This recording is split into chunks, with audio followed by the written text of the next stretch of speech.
Assalamualaikum warahmatullahi wabarakatuh. Apa kabar anak-anakku semuanya? Alhamdulillah. Semoga kita senantiasa diberikan kesehatan oleh Allah Subhanahu wa taala. Alhamdulillahirabbil alamin. Kali ini kita bisa belajar kembali anak-anakku. Tetap semangat belajar meskipun belajar di rumah. Untuk pelajaran kali ini kita akan belajar tentang tematika. Tema 3, subtema 2, pembelajaran 4 sampai dengan 6. Baik, anak-anak bisa siap-siap terlebih dahulu. Baik, saya lanjutkan. Untuk pembelajaran kali ini, muatan yang kita pelajari adalah PPKN, kemudian Bahasa Indonesia, IPS, dan juga SBDP. Baik anak-anakku, pelajaran yang pertama adalah tentang menjaga keseimbangan alam. Manusia mempunyai kewajiban menjaga keseimbangan alam. Misalnya, tidak mengganggu kehidupan hewan liar dengan tidak melakukan perburuan liar. Pemburuan liar memiliki dampak berbahaya, antara lain kepunahan, rusaknya lingkungan, dan terganggunya keseimbangan alam. Anak-anakku, penebangan hutan secara liar juga memberikan dampak tidak baik untuk hewan liar. Penebangan hutan secara liar merusak tempat tinggal hewan liar. Hewan liar akan berpindah ke pemukiman warga.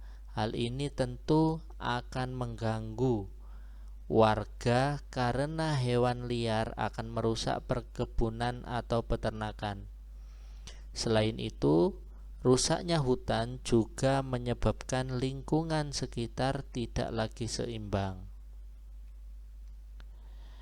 Anak-anakku sekalian, kerusakan keseimbangan alam ini akan berdampak buruk kepada hewan-hewan liar, dan juga termasuk di dalamnya ada hewan-hewan langka yang keberadaannya harus kita jaga. Anak-anakku, manusia wajib melestarikan hewan langka. Pelestarian hewan langka dilakukan dengan cara penangkaran hewan langka oleh lembaga yang berwenang. Salah satunya dengan mendirikan Suaka Marga Satwa dan Taman Nasional. Dengan melestarikan dan melindungi hewan langka, keseimbangan alam dapat terjaga.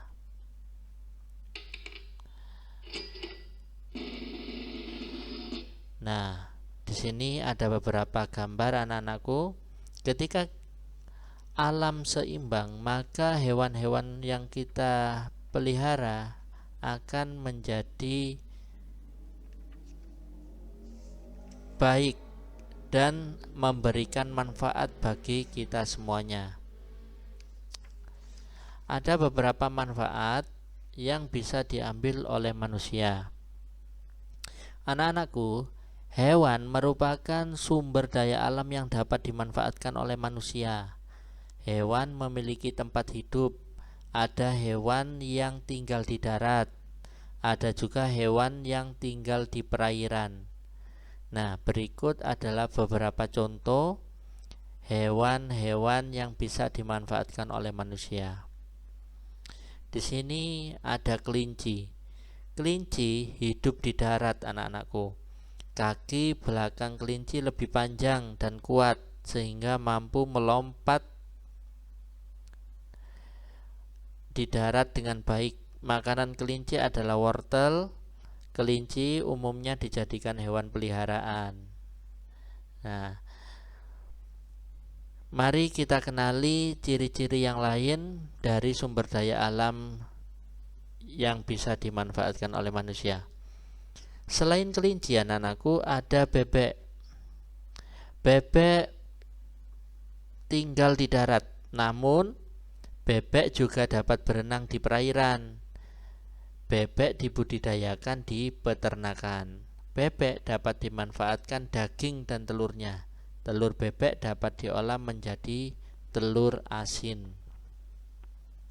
Kemudian ada ayam. Ayam, sebagaimana kita ketahui bahwa ayam itu hidupnya tinggal di darat. Ayam memiliki paruh yang berguna untuk mencari makanan. Ayam dapat dimanfaatkan daging dan telurnya. Ayam dibudidayakan di peternakan. Peternakan ayam biasanya berada di dataran rendah. Baik anak-anakku, setelah kita mempelajari beberapa hal tentang sumber daya alam dan keseimbangan alam, selanjutnya kita menyambung pembelajaran sebelumnya, yaitu tentang wawancara. Anak-anakku, di dalam wawancara, pertanyaan wawancara itu adalah sesuatu hal yang penting. Pertanyaan wawancara sebaiknya dikelompokkan dari pertanyaan umum hingga pertanyaan khusus. Tujuannya apa? Agar narasumber mudah diarahkan untuk memberikan penjelasan secara rinci. Dengan demikian, pewawancara juga akan mendapatkan informasi sesuai yang diinginkan. Hal lain yang perlu diperhatikan saat mengajukan pertanyaan wawancara adalah menggunakan bahasa yang santun. Kesantunan bahasa dapat ditunjukkan dengan cara tidak menyinggung pihak lain. Kita sebagai pewawancara sebaiknya bersikap tidak membela pihak manapun. Anak-anakku, di dalam wawancara ada beberapa hal yang juga penting.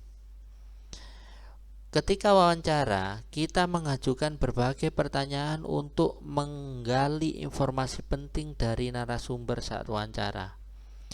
Semua informasi yang kita dapat sebaiknya tidak hanya kita ingat, melainkan kita catat dalam bentuk laporan hasil wawancara. Laporan hasil wawancara bertujuan untuk memudahkan orang lain membaca dan mengetahui informasi penting yang telah kita peroleh.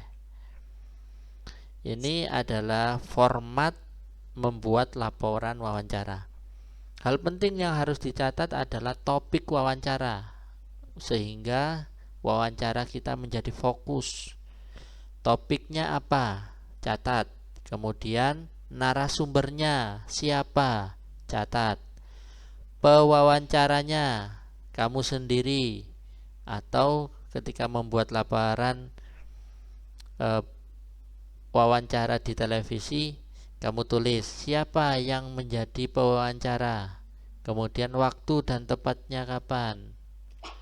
Kemudian yang lebih penting dari itu adalah daftar pertanyaan. Selain daftar pertanyaan, catat juga jawaban narasumbernya, sehingga ini bisa menjadi catatan informasi penting atau laporan penting wawancara yang kalian pernah lakukan. Kemudian anakku, setelah kita mempelajari wawancara tadi, ada satu kata di sini melanjutkan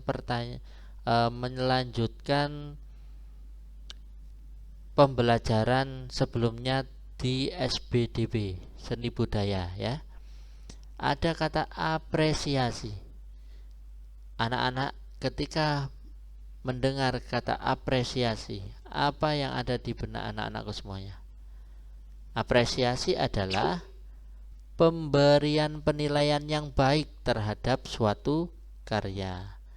Jadi ketika kita menilai, itu adalah apresiasi kita untuk karya tersebut. Coba perhatikan karya-karya berikut. Apa apresiasi kalian terhadap karya-karya yang Bapak tampilkan ini? Ya, apresiasi adalah pemberian penilaian yang baik. Tentu kalian cari hal-hal unik, hal-hal terbaik yang bisa kamu beri penilaian. Misalkan bahan-bahannya sangat mudah didapat, kemudian mungkin warnanya sangat bagus, kemudian sangat lucu atau indah. Nah, seperti itu. Baik anak-anakku, kita sudah mempelajari banyak hal pada video pembelajaran kali ini. Bapak harap video ini bermanfaat. Kurang lebihnya Bapak mohon maaf. Kita sambung di video selanjutnya. Kurang lebihnya mohon maaf. Wassalamualaikum warahmatullahi wabarakatuh.